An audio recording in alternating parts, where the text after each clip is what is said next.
Bonjour à tous et bienvenue dans mon nouvel appartement. Bon, là comme ça a l'air tout petit parce que le bureau est un peu dans un petit recoin. Mais en fait non, j'ai beaucoup plus de place. Même si là actuellement, il y a encore pas mal de caisses qui sont pas ouvertes. On est un peu en chantier. Mais à l'avenir, je crois que je vais mettre mon lieu pour me filmer pour les vidéos facecam ailleurs, à un endroit où vous verrez un peu plus de déco et tout ça. Parce que c'est vrai que là, j'ai un peu, quand je vois l'image là dans mon écran, j'ai un peu l'impression d'être dans une cellule de prison, quoi. Mais bon, bref, voilà, vous êtes là pour une vidéo anecdote et on va commencer. Alors avant toute chose, j'aimerais remercier énormément mes tipeurs. Le problème que j'avais sur Tipeee a été réglé, du coup vos paiements me sont enfin parvenus là il y a quelques jours. Donc voilà, merci beaucoup, grâce à vous j'ai pu m'acheter un nouveau harpon pour partir faire de la pêche à la baleine en Suède. Non c'est pas vrai, je chasse pas la baleine, c'est les dauphins que je tue. Alors, comme vous l'avez... De quoi ? Je sais. Bon d'accord, ma femme me fait remarquer qu'il y a plusieurs personnes parmi vous qui sont probablement contre la chasse à la baleine et au dauphin. Du coup, je vous avoue, c'était une blague, le prenez pas au sérieux, je ne chasse pas la baleine et le dauphin. Je préfère nettement la corrida. Bref, vous êtes ici donc pour une vidéo anecdote. Comme je l'avais dit avec le déménagement et que tous les trucs qui se sont passés et tout ça, j'allais pas avoir le temps de faire une nouvelle vidéo de let's play narratif. Donc, c'est parti pour une vidéo anecdote sur ma vie. Et alors, étant donné que la dernière fois, j'ai parlé de ce que j'ai vécu de pire à l'école, j'ai décidé que cette fois-ci, j'allais vous parler des bons souvenirs que je l'avais, des trucs un peu foireux et drôles que j'ai fait. Donc voilà, c'est parti. Aujourd'hui, ça va être un peu plus léger, on va rigoler, enfin j'espère. Alors, première anecdote. Il faut savoir que quand je savais que j'allais avoir mes points sur une interrogation, que je savais que j'allais avoir un peu au-dessus de la moyenne, je me permettais d'écrire une ou deux conneries en réponse aux questions sur le test. Par exemple, il y avait une question en biologie où on me demandait quels étaient les deux types de systèmes immunitaires, et j'avais répondu la batte de baseball et le fusil à pompe. Et dans la même hétéro, on m'avait demandé où étaient produits les globules blancs, et j'avais répondu à la fabrique nationale à Herstal. Il faut savoir que l'AFN à Herstal, c'est une usine très importante ici dans la province de Liège en Belgique. Ils font des armes à feu.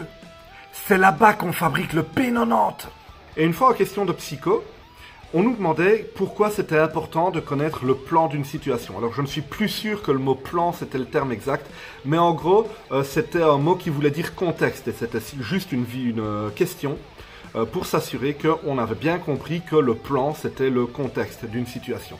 Du coup, sur mon interro, j'avais expliqué l'histoire d'un fermier. Un fermier qui doit aller traire une vache. Seulement sa vache, elle met des coups de pied dans le seau avec lequel il la traite. Du coup, il lui attache les deux pattes pour qu'elle puisse plus bouger. Mais alors, elle commence à tremper le bout de sa queue dans le seau. Du coup, il se lève, il passe derrière la vache, il lui attrape la queue, il la soulève pour l'accrocher, mais là, il y a les bretelles de sa salopette qui cassent et son pantalon qui tombe. Si sa femme entre à ce moment-là, et qu'elle ne connaît pas le plan de la situation, elle ne pourra pas la comprendre complètement. La prof m'a rendu le test quelques jours plus tard. Elle me l'a rendu, elle l'a posé sur ma table et elle m'a dit « Ta réponse est bonne, donc je peux pas te mettre 0. Mais la prochaine fois, tu auras 0 même si c'est juste. » Et ce qui est très drôle, c'est que j'ai un pote qui a eu cette prof-là des années après, et visiblement, des années après, elle racontait régulièrement cette histoire-là. Donc voilà, j'étais un peu une célébrité. À partir du moment où je suis un peu sorti de ma coquille, j'avais un peu plus d'humour, quoi. Mais tout le monde n'en a pas bien profité de mon humour. Je vais vous raconter une blague. C'est l'histoire d'un mec qui rentre dans un bar, et qui dit « Salut, c'est moi !» Et en fait, c'était pas lui. Vous trouvez cette blague drôle ou pas, ça chacun fait comme il veut, mais il y a un type, un de mes potes, SVDB, qui la trouvait pas drôle du tout. Du coup, tous les matins, dès que j'arrivais à l'école, la première chose que je faisais, c'était le trouver et aller lui raconter la blague. Jusqu'à ce qu'il la trouve drôle. Ça a duré des mois. Ça a duré des mois, peut-être même toute l'année scolaire, où tous les matins, ce pauvre mec me voyait arriver et il commence à dire putain c'est pas vrai, et puis j'arrivais c'est un mec qui rentre dans un bar.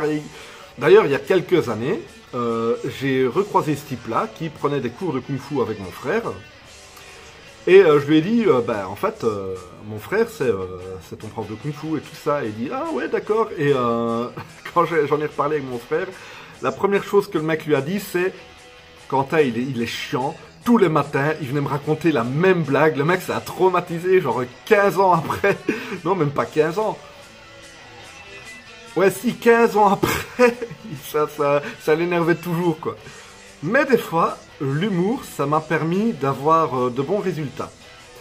Je me souviens d'une année, c'était au cours de morale. Je ne sais pas si vous avez cours de morale en France, mais ici en Belgique, on a un cours de religion. Et selon les écoles, plusieurs religions sont données.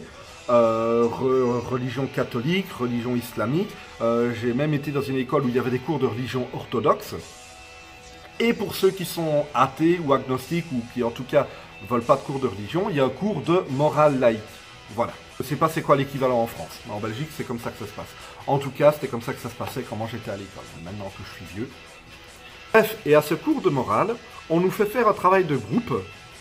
Je me retrouve avec Dédé et avec... Comment il s'appelle? AD.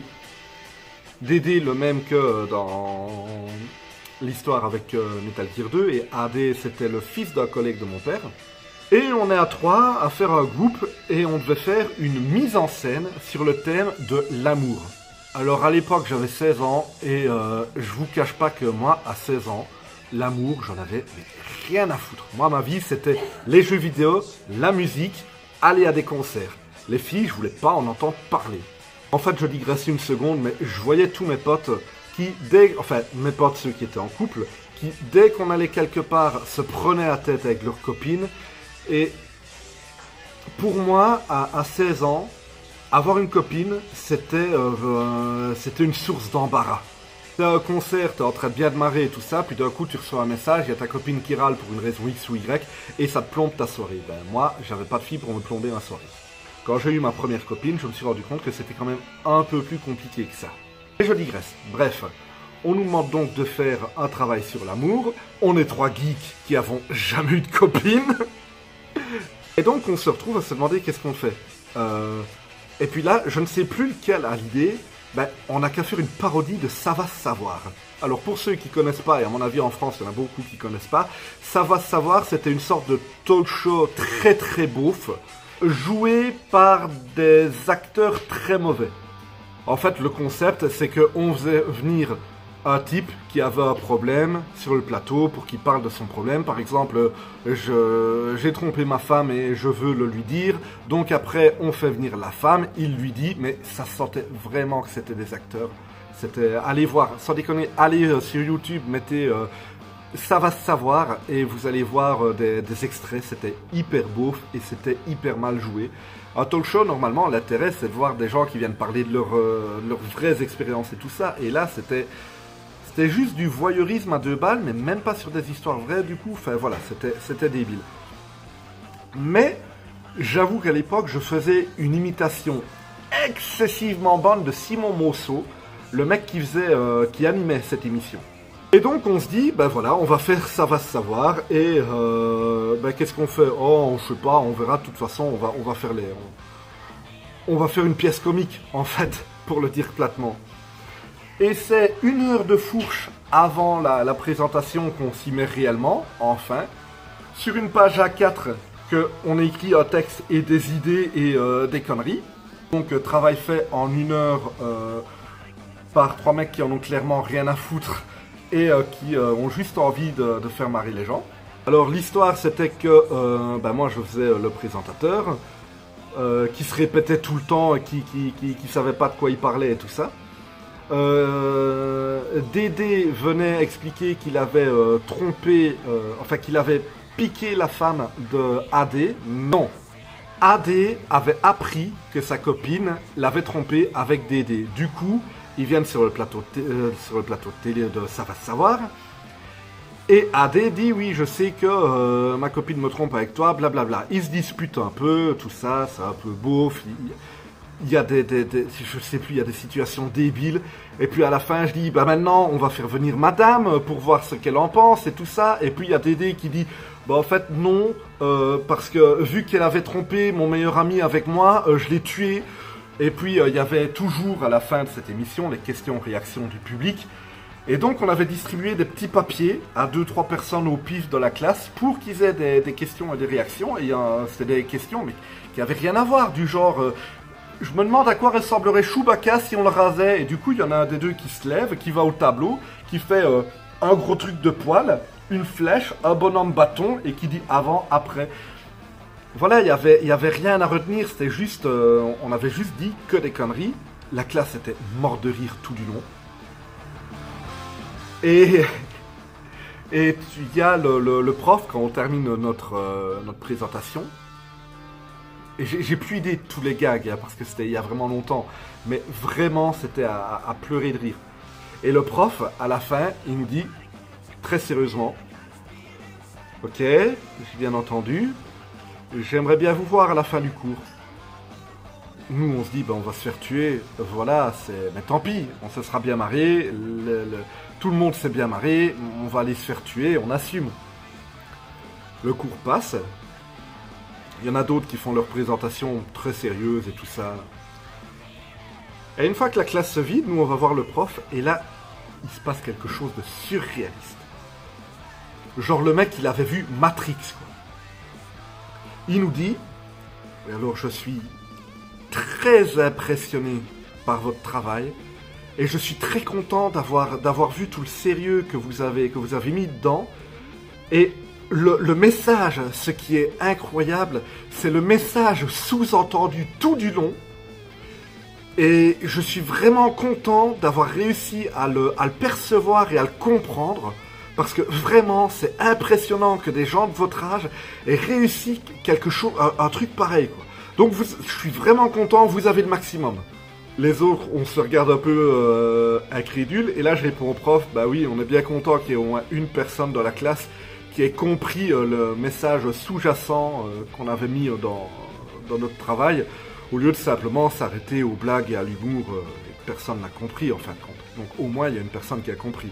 Et le mec nous dit, oui, bah, je suis très content, vous pouvez y aller. On sort de la classe, et là il y a AD qui se met devant moi qui me dit, il y avait un message? Je dis, bah non.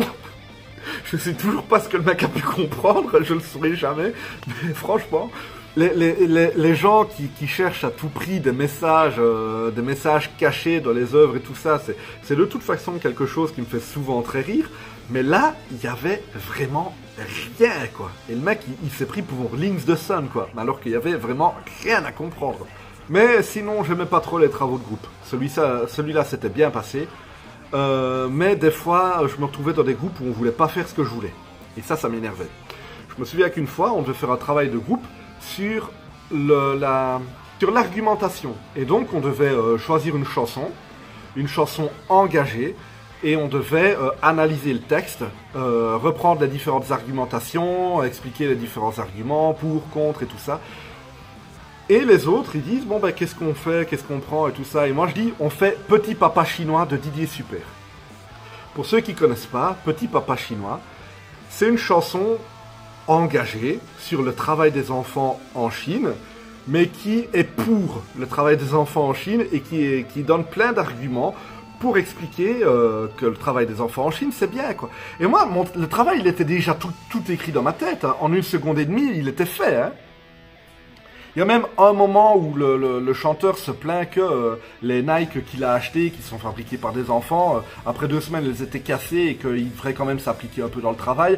Donc il y avait même moyen de dire que le texte était quand même nuancé et tout ça. Donc franchement, ça allait être génial sur un texte qui était à but humoristique et d'humour noir, mais le tourner comme si on le prenait au sérieux, en reprenant effectivement tous les arguments. Il y avait vraiment moyen de faire un travail qui allait être bien fait, qui allait correspondre aux attentes du prof et tout ça, mais sur un texte à but humoristique, ça pouvait être parfait. Et les autres n'ont pas voulu parce qu'ils ont dit que le prof allait mal le prendre et tout ça, donc à la place, on a fait une chanson sur le racisme. Alors j'ai rien contre les chansons contre le racisme, je n'aime pas le racisme, mais quelle idée originale, quoi. Je veux dire, allez, tous les groupes ont fait une chanson sur le racisme, on aurait pu faire autre chose, mais non. Le racisme, au moins, t'es sûr que ça passe. C'est pour ça qu'une fois, il y avait eu un travail de groupe, mais qui me tenait à cœur. C'était sur les sectes. Et le mec, enfin je me retrouve en groupe avec un mec qui était un gland, mais vraiment un gland, et je savais qu'il allait me pourrir mon travail. Et je lui ai dit, écoute, tu fais rien, tu me laisses faire. Te mêle pas de ça, c'est mon travail, toi tu feras ce que je te dis de faire. Ok? Et c'était sur les sectes. En fait, le travail, c'était sujet libre sur un problème psychologique. Et moi, j'avais demandé à la prof si rentrer dans une secte, ça rentrait en ligne de compte. Et la prof m'avait dit oui, c'est un très bon sujet et tout ça. Et j'avais vraiment envie de faire un boulot qui soit bien. Donc, cette fois-là, j'ai fait tout le travail de groupe tout seul. Ça s'est super bien passé. On avait fait une super mise en scène où, en fait, le but, c'est que moi, je venais, j'étais membre d'une secte. Enfin, pas une secte, un groupement de jeunesse. Et je venais parler de mon groupement de jeunesse à la classe et tout ça. Et au fur et à mesure que je parlais, l'autre mec qui était à côté expliquait mon discours et l'analysait en termes de secte. Par exemple, j'expliquais qu'on faisait des séjours en nature où pendant une semaine on allait manger bio et tout ça et faire des marches et des randonnées. Et de la méditation aussi, et puis une fois que j'avais terminé, il expliquait, oui en fait, ça fait partie des stratégies des sectes de faire ça pour telle raison et tout ça. En gros, le fait d'épuiser la personne physiquement en leur faisant des longues marches et en leur faisant manger bio, mais en fait en les sous-alimentant, ça allait mettre leur corps en état de stress. Et donc, une fois que le corps est dans un état de stress, le cerveau n'est plus suffisant. Enfin, le corps va mettre moins d'énergie à essayer de remettre en question et analyser les choses qu'on te dit parce qu'il va être focalisé sur régler les problèmes urgents, c'est-à-dire manger, boire, dormir. Et voilà, il y avait toutes sortes de petits trucs comme ça et le travail était... La présentation était à hurler de rire parce qu'en plus... on vénérait la grande Isabelle Seco Harris, qui était le nom de notre prof de psycho, qui était morte de rire du coup. Parce que je tournais vraiment le truc au ridicule, et moi je disais des conneries et tout ça, mais en même temps, il y avait à côté le mec très sérieux qui reprenait, et il avait hyper bien joué son rôle. Et donc, on avait encore eu de super points. Je m'étais bien amusé cette fois-là. Un autre travail de groupe qui avait été moins drôle, mais drôle quand même, c'était quand... Allez, j'étais en 5e secondaire. Ça correspond à quoi, 5e secondaire? Première lycée?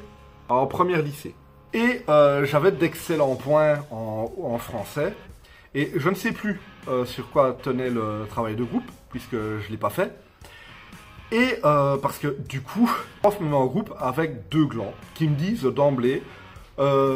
parce qu'à l'époque, j'avais de très bons résultats. Et ils me disent d'emblée, écoute, toi, t'es genre premier de classe, tu feras bien le boulot et nous, on fait rien.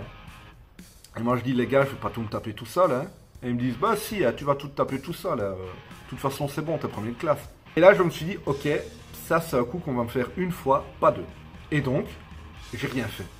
J'ai rien fait. On a eu 0. Ben voilà, on a rendu une feuille blanche à la prof. On a eu 0. Moi, j'avais d'excellents résultats. Alors, à 0, ça a fait un peu baisser ma moyenne, mais elle restait très bonne. Par contre, les deux autres, ça a fait mal. Alors, il y en a un des deux qui a accepté, qui a rien dit. Et l'autre, du coup, il vient devant moi et il me dit « Tant, t'as rien foutu, à cause de toi, j'ai eu 0. Mes parents, ils vont m'engueuler, espèce de connard !» et tout ça. Il commence à s'énerver. Moi, je suis calme. C'était une fois que j'avais déjà eu ma réputation un peu bagarreur et tout ça. Et je lui dis, ouais, et tu vas faire quoi? Tu vas continuer de t'énerver ou tu vas te calmer? Et ben il a décidé de se calmer. Voilà, petite astuce pour ceux qui se retrouvent, qui ont une réputation de mec intelligent, qui se retrouvent toujours à faire des travaux de groupe avec des gens qui n'ont rien à péter. Ne foutez rien et ils iront avec quelqu'un d'autre la prochaine fois. Ne vous tapez surtout pas tout le travail pour eux, parce que là, vous allez être les pigeons et ils vont à chaque fois vous faire le coup.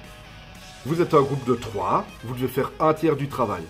Si les deux autres font pas les deux autres tiers, eh ben, vous aurez de mauvais points, mais c'est pas si grave que ça. Alors, qu'est-ce que je peux raconter d'autre? Oui, celle-là, il faut que je vous la raconte. Donc, c'était de nouveau au cours de morale. Enfin, c'était la même année que l'histoire de Ça va savoir, mais c'était pas le même prof. Mais on a encore AD et DD qui interviennent. On venait de regarder le film Stigmata, film fantastique sur une fille qui a les stigmates qui apparaissent, c'est-à-dire les blessures de Jésus-Christ qui a été planté sur la croix et tout ça. Et après avoir vu le film, on devait remplir un questionnaire sur notre analyse du film, ce qu'on en pensait, comment on comprenait les différentes thématiques qui étaient abordées dans le film et tout ça. La dernière question de ce questionnaire, c'était « Est-ce que je crois en Dieu? Oui, non, pourquoi ?» Parce qu'on était en morale laïque, mais en morale laïque, il pouvait y avoir des agnostiques. Il pouvait y avoir des gens qui croyaient en une puissance supérieure et tout ça, mais qui ne croyaient pas spécialement en une religion particulière. Il peut y avoir des tas de trucs en morale laïque, et évidemment des athées.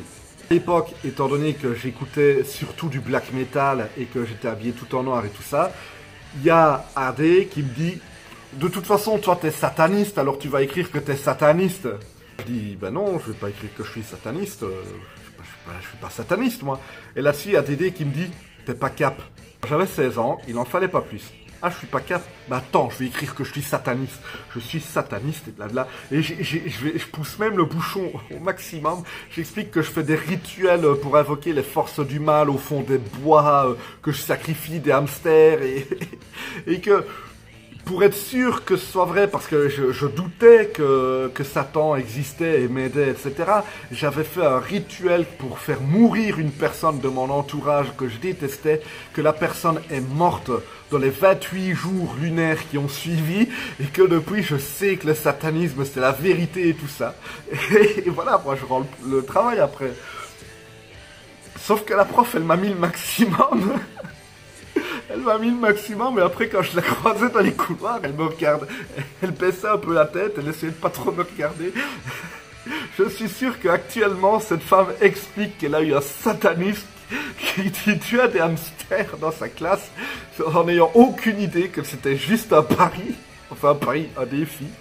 J'avais bien rigolé, on en a rigolé des années, toujours maintenant d'ailleurs j'en rigole. Pauvre dame. Et aussi une fois, dont je vais vous parler. À l'époque, j'avais les cheveux un peu plus courts, ils commençaient à être mi-longs, et je m'étais fait des spikes. Des gros spikes. Et du coup, je m'étais retrouvé dans le bureau de la direction. Normal, j'avais un look de sataniste. Et donc, je me retrouve dans le bureau de la direction, alors que j'avais rien fait de mal, je m'étais fait des spikes. Et elle commence à me faire la morale, comme quoi il y a une image à donner de l'école et tout ça. C'est vrai que c'est une école qui avait un très bon niveau et tout ça, et qui tenait à son image. Et assez paradoxalement, quand j'ai quitté cette école-là pour aller dans une école technique, j'ai rencontré beaucoup plus de gens intelligents en technique que dans cette école-là. Mais bon, là, je digresse. Et donc, elle me fait la morale et que, comme quoi, à partir de demain, elle veut que je vienne avec une coiffure normale et elle aimerait bien une couleur de cheveux naturelle aussi. Pour le moment, je réagis pas parce que je suis énervé, parce qu'elle m'a dit d'arrêter de me couper les cheveux, d'arrêter de me coiffer en spike et tout ça, alors que j'avais rien fait de mal. J'étais un mec qui avait très rarement des problèmes de comportement et tout ça. Il y avait des types qui posaient beaucoup plus de problèmes, mais on les faisait pas chier parce qu'ils avaient un look normal, bref. Mais elle m'avait demandé de venir avec une couleur de cheveux normale. Oui, c'est ça le terme qu'elle avait employé, c'est « j'aimerais bien que tu viennes à l'école avec une couleur de cheveux normale ». Mais moi, c'est pas de ma faute, je suis roux, c'était ma couleur naturelle, j'avais rien teint. Du coup, mon père qui apprend ça, parce que je lui raconte, qui téléphone pour dire qu'il va porter plainte au centre de l'égalité des chances parce qu'ils sont contre les roux et tout ça, et que c'est pas de ma faute si je suis né avec cette couleur de cheveux-là. Et évidemment, ça a fait le tour de l'école, et il y avait, allez, un jour sur deux, au moins un prof qui me disait « Monsieur Clément, vous pourriez venir avec votre couleur de cheveux naturelle au moins ». Les profs se foutaient de sa gueule à crever. Et ça, du coup, c'est un mauvais souvenir, mais qui est devenu un bon souvenir parce que c'était... parce que ça a été tourné à la rigolade, y compris par le corps enseignant. Et ça, c'était... ça n'a pas de prix. Mais j'ai arrêté de faire mes spikes. J'ai arrêté de faire mes spikes. En y réfléchissant, j'aurais pas dû arrêter, mais j'ai arrêté de faire mes spikes. Au moins, j'y allais avec ma couleur de cheveux naturelle. Donc, petite anecdote aussi, un devoir d'anglais sur un...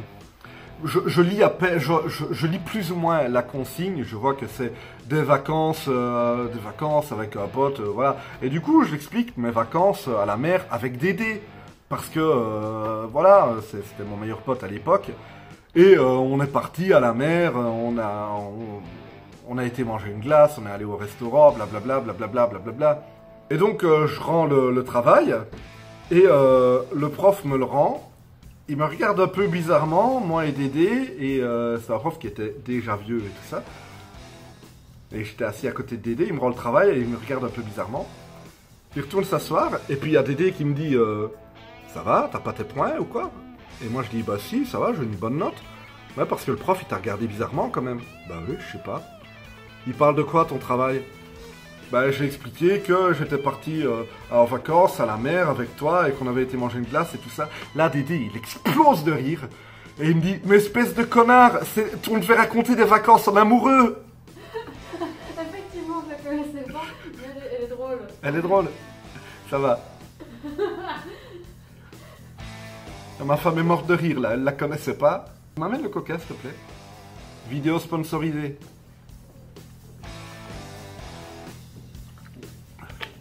Une autre anecdote qu'il faut que je raconte. Là, c'est déjà quand j'étais passé en école technique. Je devais avoir 18 ou 19 ans peut-être. Et on s'était fait notre petit groupe de potes. Où, au temps de midi, on avait toujours mangé à la même table. Et un jour, je sais pas pourquoi, il y a un type qu'on connaît pas qui est assis à notre table. Bah c'est pas grave, on va s'asseoir.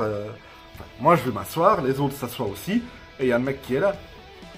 Et on commence à discuter, puis à un moment donné, il y en a un qui se penche et qui dit on le connaît le mec là ou pas en fait? Il y a quelqu'un qui le connaît. Et là moi je regarde le mec et je dis à voix haute pour qu'il l'entende tracasse pas, c'est un figurant. Le mec, il a remballé ses tartines, il s'est levé, il est parti. Il l'avait hyper mal pris visiblement alors que il n'y avait rien de mal. Du coup c'est drôle. Et maintenant il faut que je vous parle d'un cas particulier. FB. Ce mec, je pourrais faire 15 vidéos anecdotes sur toutes les conneries qu'on a pu faire tous les deux. Au tout début de ma quatrième, donc deuxième lycée, c'est ça?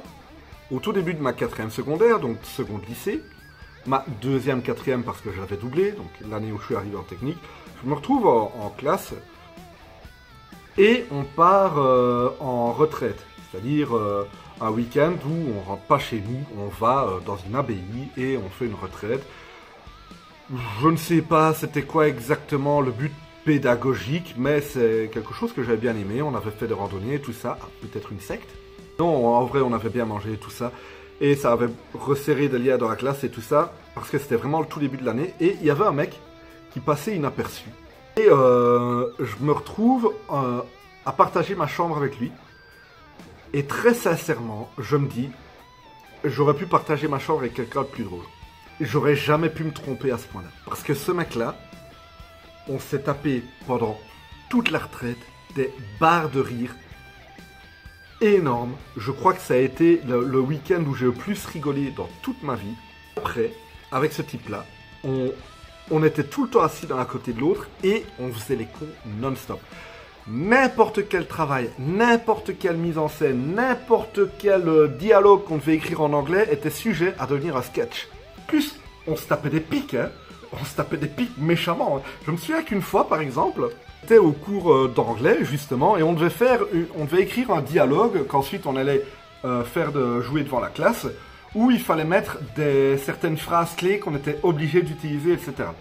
C'était un dialogue sur un client qui rentrait dans un magasin de vêtements, et il fallait mettre, par exemple, la phrase « Changing rooms are over there », c'est-à-dire « les cabines d'essayage sont là-bas ».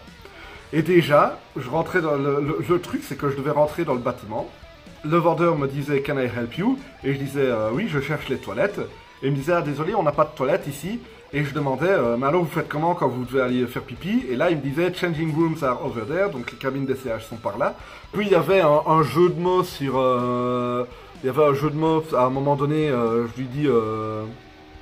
Enfin, il me dit que les cabines d'essayage sont réservées aux clients, du coup je commande une bière, et il me sort un manteau fait en ours, parce que c'est presque le même mot. Donc voilà, on avait encore une fois fait un sketch. On se retrouve devant la classe, il arrive, il me dit « Can I help you ?» Normalement je devais répondre « Yes, can you tell me where are the toilets ?» Et il me dit « Can I help you ?» Et je dis « No ». Et je regarde ailleurs. Et du coup il sait pas quoi faire, il me regarde, il me dit « Motherfucker! » La prof qui fait quoi? Et Et du coup, on lui dit, non, non, on plaisante, c'est pas ça notre situation, laissez-nous quand même faire le truc et tout ça. Et puis, elle nous a quand même laissé faire, et voilà, on avait eu nos points et tout ça, mais c'était drôle. FB, on avait un cours de communication tous les deux. Enfin, on avait un cours de communication à l'école, et la prof, elle était fan de moi et FB, de notre duo.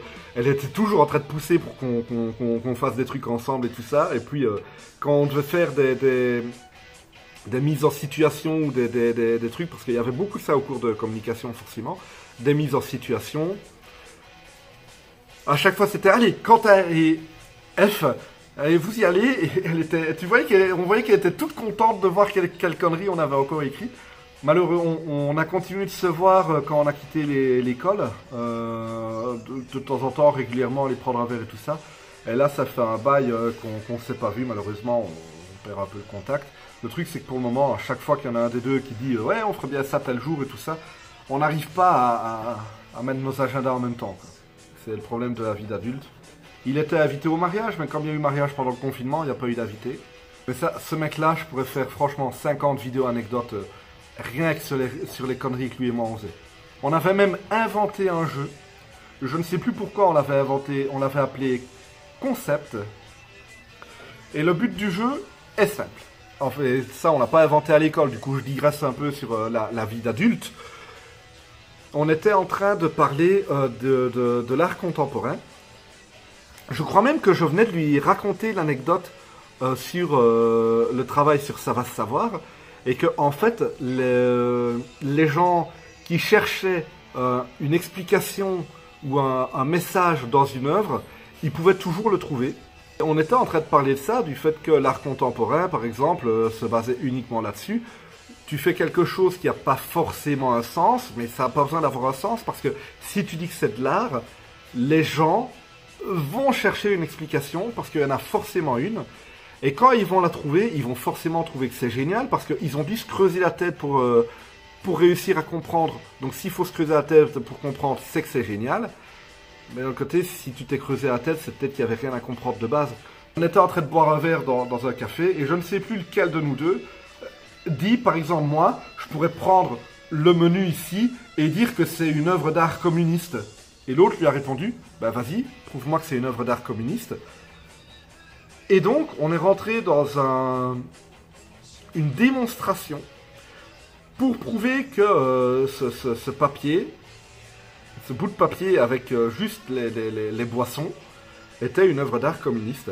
De là, on a appelé le jeu la concept, et on s'est tout le temps relancé des petits défis du genre. Par exemple, explique-moi que tel film veut dire tel truc, explique-moi que telle peinture, telle chanson veut dire quelque chose.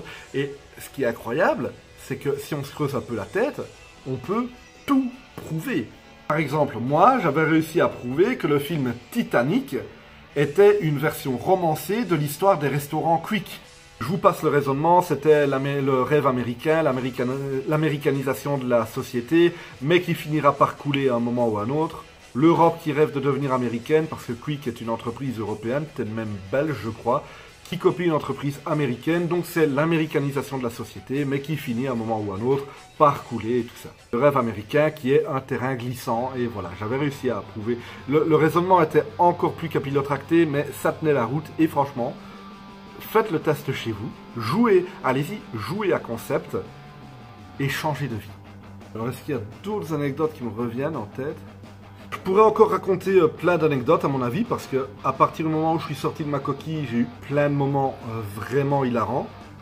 Mais là, tout de suite, c'est tout ce qui m'est revenu, parce que j'ai écrit une liste des anecdotes dont je voulais parler.